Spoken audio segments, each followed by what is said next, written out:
दोस्तों, अब बात करते हैं कि किस श्राप के कारण कलयुग की स्त्रियां पराये मर्दों से संबंध बनाती हैं और उन्हें अपने पति से ज्यादा पराये मर्द क्यों अच्छे लगते हैं। मित्रों, इस कथा को सुनने के लिए आप हमारे आगे की वीडियो को अंत तक जरूर देखें, जिसमें राजा नल और दमयंती की कहानी को विस्तार से बताया और समझाया गया है। दोस्तों, एक समय की बात है जब माता पार्वती भगवान शिव से मिलने जाती हैं और भगवान शिव से कहती हैं, प्रभु, आज जब मैं आपसे मिलने के लिए आ रही थी तो मैंने पृथ्वी लोक पर देखा कि कुछ स्त्रियां अपने पति के होते हुए भी पराये मर्दों के साथ संबंध बनाती हैं और अपने पति को धोखे में रखती हैं। प्रभु, इसे देखकर मेरे मन में दो प्रश्न उठ रहे हैं और मैं चाहती हूँ कि आप मेरे दोनों प्रश्नों के उत्तर देकर मुझे संतुष्ट करें। तो भगवान शिव मुस्कुराते हुए बोले, हे देवी, तुम्हारे मन में जो भी प्रश्न है मुझे बताओ, मैं तुम्हारे दोनों प्रश्नों के उत्तर देकर तुम्हें संतुष्ट करने का प्रयास करूंगा। तब माता पार्वती बोली, प्रभु, मेरा पहला प्रश्न यह है कि कलयुग की स्त्रियां अपने पति के होते हुए भी पराये मर्दों से संबंध क्यों रखती हैं, और मेरा दूसरा प्रश्न यह है कि जो स्त्रियां अपने पति के होते हुए भी पराये मर्दों से संबंध बनाती हैं, उन्हें नर्क लोक में कौन सी सजा मिलती है। तो भगवान शिव ने कहा, हे देवी, आज आपने जो कलयुग की स्त्री के विषय में मुझसे प्रश्न किए हैं वह सत्य है कि कलयुग की स्त्रियां अपने पति के होते हुए भी पराये मर्दों से संबंध बनाती हैं,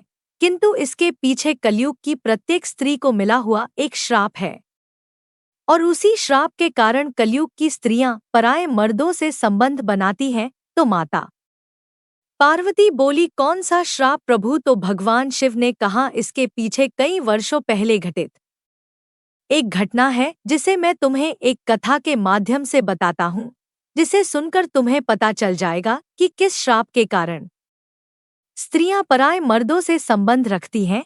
किंतु कथा को पूरा मन लगाकर अंत तक सुनना, क्योंकि इस कथा को जो स्त्रियां पूरा अंत तक सुनती हैं वह अपने जीवन में कभी भी पराये मर्दों के साथ संबंध नहीं बनाती हैं। तो माता पार्वती ने कहा, आप कथा सुनाइए। प्रभु, मैं कथा को पूरा अंत तक सुनूंगी। तो कथा को सुनाते हुए भगवान शिव ने कहा, एक समय की बात है जब कलयुग शुरू हो रहा था, तभी सोनभद्र देश में एक राजा नल नाम के एक राजा राज्य किया करते थे। वह सर्वगुण संपन्न राजा थे, लेकिन उनकी एक बहुत बुरी आदत थी, उन्हें शतरंज खेलने का बहुत अधिक शौक था। उसी काल में विदर्भ देश में भीष्म नाम के एक राजा राज्य करते थे। उन्होंने दमन राक्षस को प्रसन्न करके उनसे वरदान के रूप में 4 संतानें प्राप्त की थी, जिसमें से 3 पुत्र और 1 पुत्री थी। पुत्रों के नाम थे दमदयत, दमन, और पुत्री का नाम दमयंती था। और दमयंती बहुत अधिक सुंदर तथा गुणवान थी। उस समय तीनों लोकों में दमयंती के समान सुंदर कोई भी कन्या नहीं थी। फिर एक दिन की बात है जब राजा नल अपने महल के बगीचे में टहल रहे थे, तभी उनकी नजर वहां पर खेल रहे कुछ हंसों पर पड़ी। वह सभी हंस बहुत अधिक खूबसूरत थे और उनमें एक हंस तो बहुत ही मनमोहक था। उसे देखकर राजा नल बहुत अधिक मोहित हो गए और उस हंस के पास जाकर उसको पकड़ लिया। तभी हंस ने राजा से कहा, हे राजन, अगर आप मुझे छोड़ दोगे तो मैं तीनों लोकों की सबसे सुंदर स्त्री दमयंती के पास जाकर आपके सुंदरता और गुणों का ऐसा वर्णन करूंगा कि वह आपसे प्रेम करने लगेंगी और आपसे विवाह कर लेंगी। उस हंस की यह बात सुनकर राजा नल ने मन में सोचा, कितना अच्छा होगा यदि राजकुमारी दमयंती से मेरा विवाह हो जाएगा। इतना सोचकर राजा नल ने उस हंस को छोड़ दिया। इसके बाद वह सभी हंस उड़कर राजकुमारी दमयंती के उद्यान में चले गए। वहीं दूसरी तरफ दमयंती हंसों को अपने महल के उद्यान में देखकर बहुत खुश हुई। फिर वह भी हंसों को पकड़ने के लिए हंस के पास गई और दमयंती ने भी उसी हंस को पकड़ा जिसे राजा नल ने पकड़ा था। और जब राजकुमारी दमयंती ने उस हंस को पकड़ा तो हंस राजकुमारी दमयंती से कहने लगा, हे रानी दमयंती, सोनभद्र देश में एक नल नाम के राजा रहते हैं। और वह बहुत अधिक सुंदर है, ऐसा मानो वह साक्षात कामदेव का ही स्वरूप हो, और यदि आप उनसे विवाह कर लोगी तो तुम्हारा जन्म सफल हो जाएगा। जैसे आप सभी स्त्रियों में सबसे अधिक सुंदर हो, उसी प्रकार राजा नल भी सभी पुरुषों में सबसे अधिक मनमोहक है, इसीलिए आप दोनों की जोड़ी उत्तम रहेगी। उस हंस की यह बात सुनकर राजकुमारी दमयंती के मन में राजा नल से मिलने की इच्छा जाग उठी। फिर राजकुमारी दमयंती ने उस हंस से कहा, प्रिय हंस, तुम राजा नल तक मेरा प्रेम संदेशा पहुंचा दो। फिर हंस ने लौटकर राजा नल को दमयंती का संदेशा दे दिया। इसके बाद राजकुमारी दमयंती दिन रात राजा नल का ही ध्यान करती रहती थी। राजकुमारी दमयंती राजा नल से मिलने को व्याकुल हो रही थी, लेकिन उन्हें यह नहीं समझ आ रहा था कि वह राजा नल से मिले तो मिले कैसे। दिन रात राजकुमारी दमयंती राजा नल को ही याद करती रहती थी और खाना पना भी नहीं खाती थी, जिसके कारण वह दिन प्रतिदिन कमजोर होती जा रही थी। फिर इस तरह कुछ वर्ष बीत गए और राजकुमारी दमयंती के पिता राजा भीष्म ने सोचा कि अब मेरी पुत्री विवाह के योग्य हो गई है, अब मुझे इसका विवाह करा देना चाहिए। फिर इतना सोचकर राजा भीष्म ने अपनी पुत्री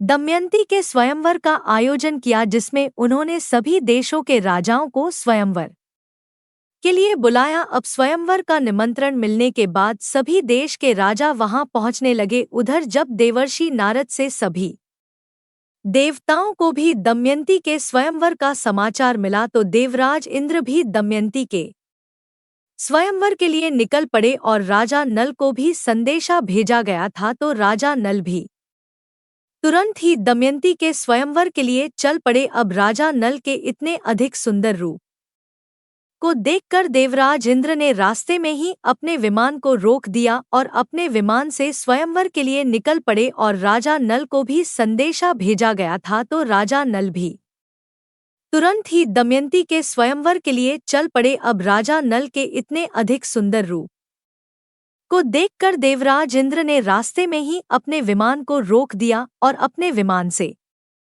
उतरकर सभी देवता राजा नल के पास गए। और फिर देवराज इंद्र ने राजा नल से कहा, हे राजन, आप बहुत ही सुंदर और गुणवान हैं, कृपा करके आप राजकुमारी दमयंती के स्वयंवर में राजा बनकर नहीं बल्कि हम लोगों के दूत बनकर चलिए और राजकुमारी दमयंती के पास जाकर उनसे कहिए कि हे सुंदरी, देवराज इंद्र, वरुण, अग्नि, कुबेर और यम देवता तुम्हारे पास आकर तुमसे विवाह करना चाहते हैं।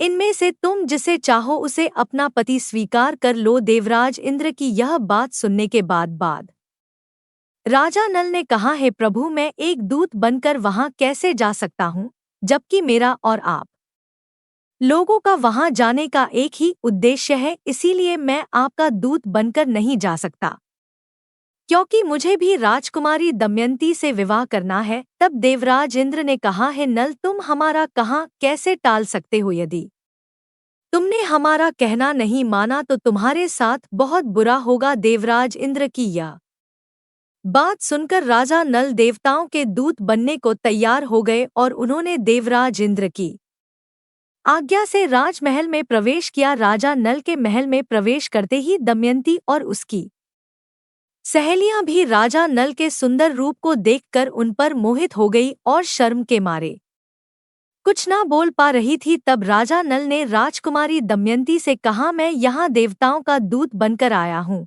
इसीलिए हे राजकुमारी दमयंती, स्वर्ग के देवता तुम्हारे साथ विवाह करना चाहते हैं।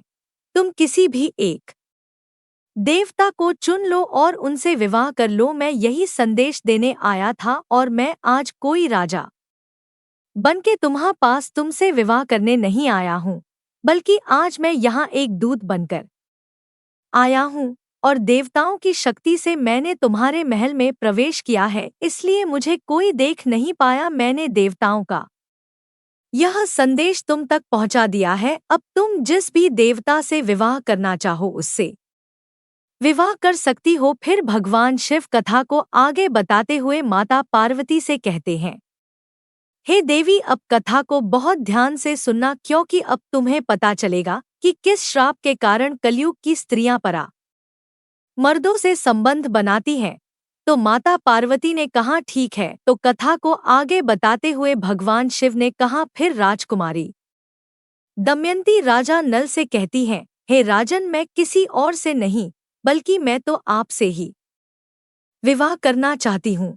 मुझे आपके अलावा और कोई भी नहीं चाहिए। जिस दिन से मैंने हंसों की बात सुनी है तब से ही मैं आपसे मिलने के लिए बहुत व्याकुल हो रही थी, और तभी से मैं आपसे बहुत अधिक प्रेम करने लगी थी, और आपके लिए ही मैंने राजाओं की भीड़ इकट्ठी की है। और मेरी आपसे एक प्रार्थना है कि आप राजा बनकर यहाँ आएं और मुझसे विवाह कर लें। यदि आपने ऐसा नहीं किया तो मैं आपकी कसम खाकर कहती हूँ, मैं जहर खाकर मर जाऊंगी। राजकुमारी दमयंती की यह बात सुनकर राजा नल बहुत अधिक दुखी हो जाते हैं, और फिर राजकुमारी दमयंती से कहते हैं, हे देवी, जब बड़े बड़े देवता आपसे विवाह करना चाहते हैं तो फिर आप मुझ जैसे एक तुच्छ प्राणी से विवाह क्यों करना चाहती हैं? मैं तो इन देवताओं के सामने कुछ भी नहीं हूँ। यह देवता मुझसे बहुत अधिक शक्तिशाली है और मुझसे कहीं अधिक गुणवान भी है।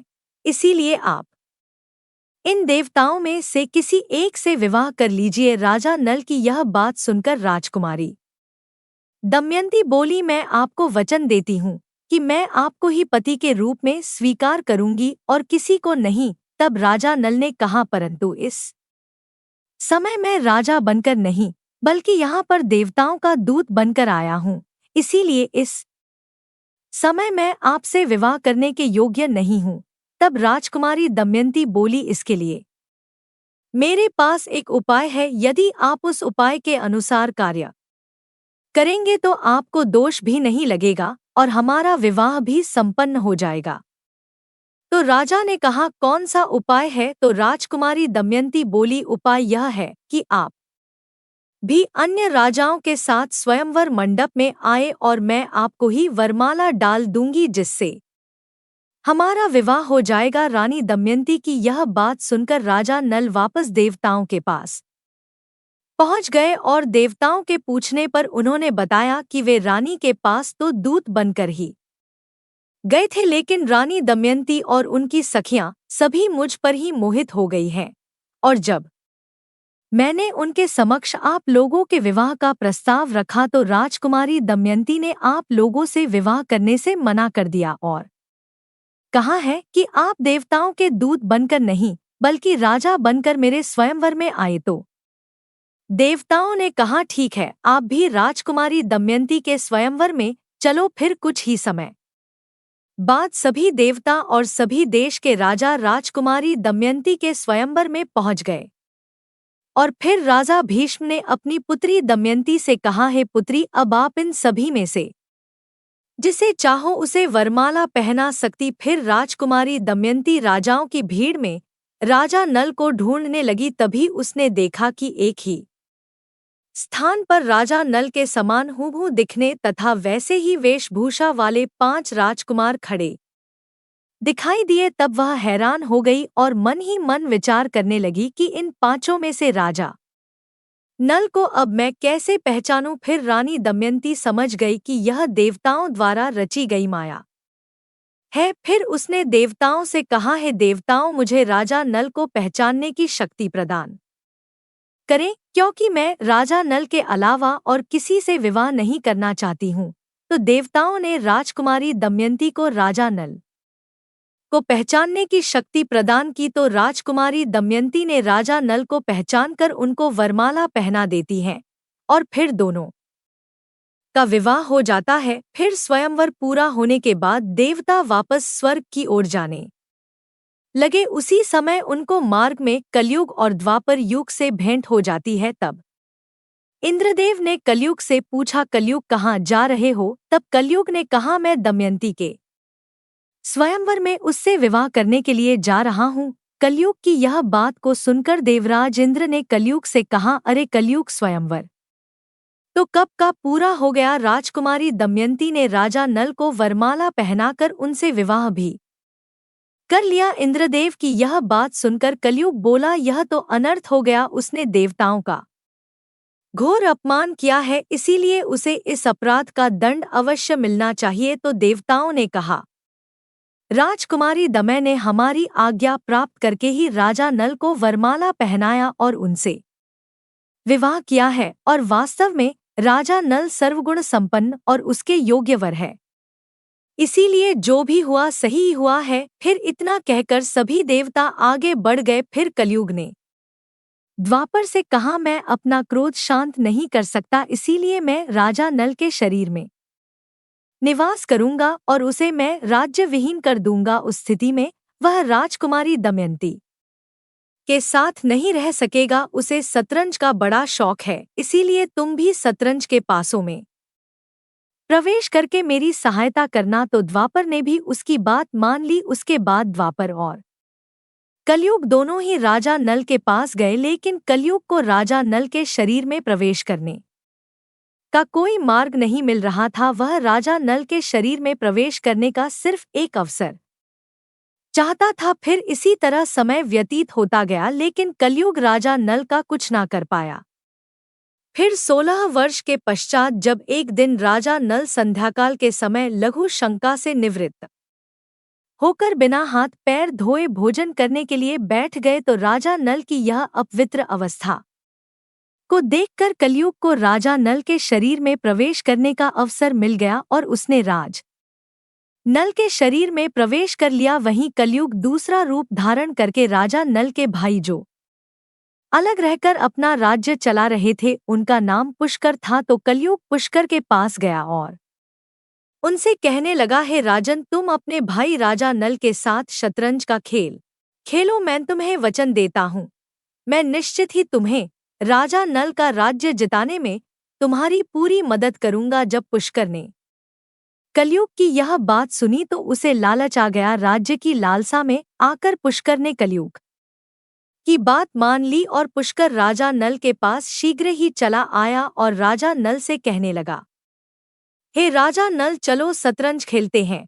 तो राजा नल ने कहा, ठीक है। फिर दोनों ने शतरंज खेलना प्रारंभ किया। फिर कलयुग ने राजा नल के शरीर में प्रवेश किया और पासों में द्वापर प्रवेश कर चुका था, इसीलिए राजा नल जुए में जो कुछ भी दांव पर लगाते वह सब कुछ हारते जा रहे थे। जब राजा नल की प्रजा और मंत्रियों को यह बात पता चली, तब उन्होंने राजा नल को रोकने का प्रयास किया, किंतु वे नहीं माने और जुए में सब कुछ दांव पर लगाते चले गए और अंत में वह सब कुछ हार गए। फिर जब रानी दमयंती को यह बात पता चली तो वह राजा नल के पास जाकर उनसे कहने लगी, हे स्वामी, इस तरह तो आप सब कुछ हार जाएंगे, कृपया करके आप इसे यहीं रोक दी। लेकिन राजा नल कलयुग के वश में होने के कारण रानी दमयंती की एक भी बात नहीं मानी और शतरंज खेलते रहे। फिर इस तरह खेलते खेलते वह जुआ में अपना सब कुछ हार गए और अब राजा नल के पास शतरंज में दांव पर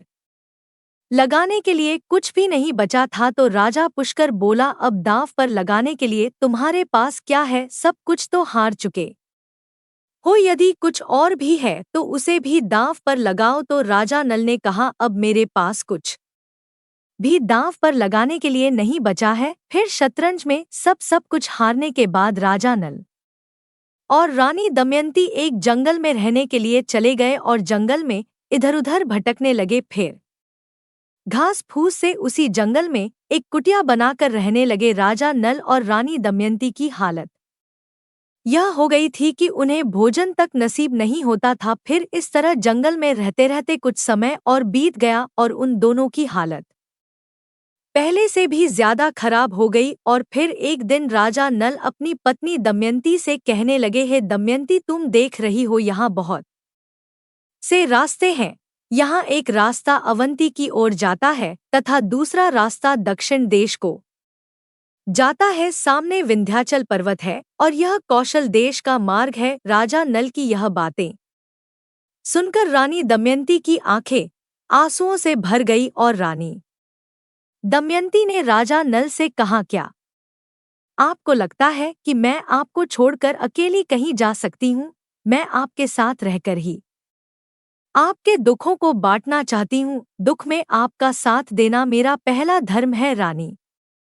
दमयंती की यह बात सुनकर राजा अपने मन में सोचने लगे, मेरी पत्नी मुझसे कितना अधिक प्रेम करती है और इसी प्रेम के कारण मेरे साथ साथ इसे भी दुख झेलना पड़ रहा है। यदि यह मुझसे विवाह ना करती तो इसे इतना अधिक दुख ना झेलना पड़ता। फिर संध्या समय वे दोनों एक सुरक्षित स्थान को देखकर वहीं पर सो गए। कुछ समय बाद जब रानी दमयंती गहरी नींद में सो गई तो राजा नल अपने मन में सोचने लगे, यदि मैं इसे यहीं छोड़कर चला जाऊं तो यह चलते चलते अपने पिता के राज्य को चली जाएगी और इसे से इतना दुख नहीं झेलना पड़ेगा। इतना सोचकर राजा नल अपनी पत्नी दमयंती को जंगल में ही सोता हुआ छोड़कर चले जाते हैं।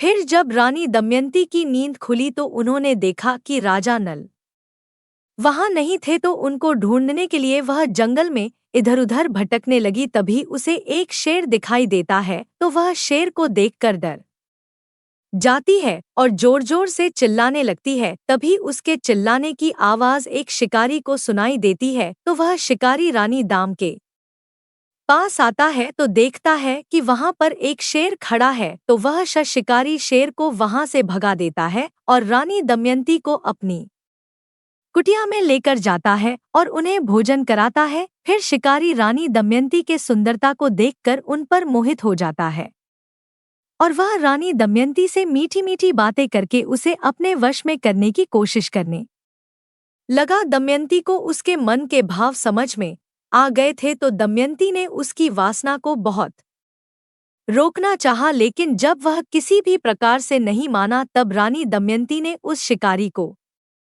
श्राप देते हुए कहा, यदि मैंने राजा नल के अलावा किसी और का चिंतन कभी नहीं किया है और अगर यह सत्य हो तो यह शिकारी अभी भस्म होकर मर जाए, यह मेरा श्राप है। रानी दमयंती के इतना कहते ही वह शिकारी तुरंत मर जाता है। फिर रानी दमयंती राजा नल की तलाश में उसी जंगल में इधर-उधर भटकने लगी। तभी उनकी भेंट राजमहल की एक राजमाता से होती है, तो वह राजमाता रानी दमयंती से कहती हैं, हे सुंदरी, तुम कौन हो और इस जंगल में अकेली क्या कर रही हो? तो रानी दमयंती राजमाता से कहती है, हे राजमाता, मैं राजा नल की पत्नी हूँ और मेरे पति शतरंज में अपना सब कुछ हार गए हैं, जिसके कारण हम दोनों को यहाँ जंगल में आकर रहना पड़ रहा है और मेरे पति एक दिन रात को अचानक से पता नहीं कहाँ चले गए हैं और उन्हीं की तलाश में मैं इस जंगल में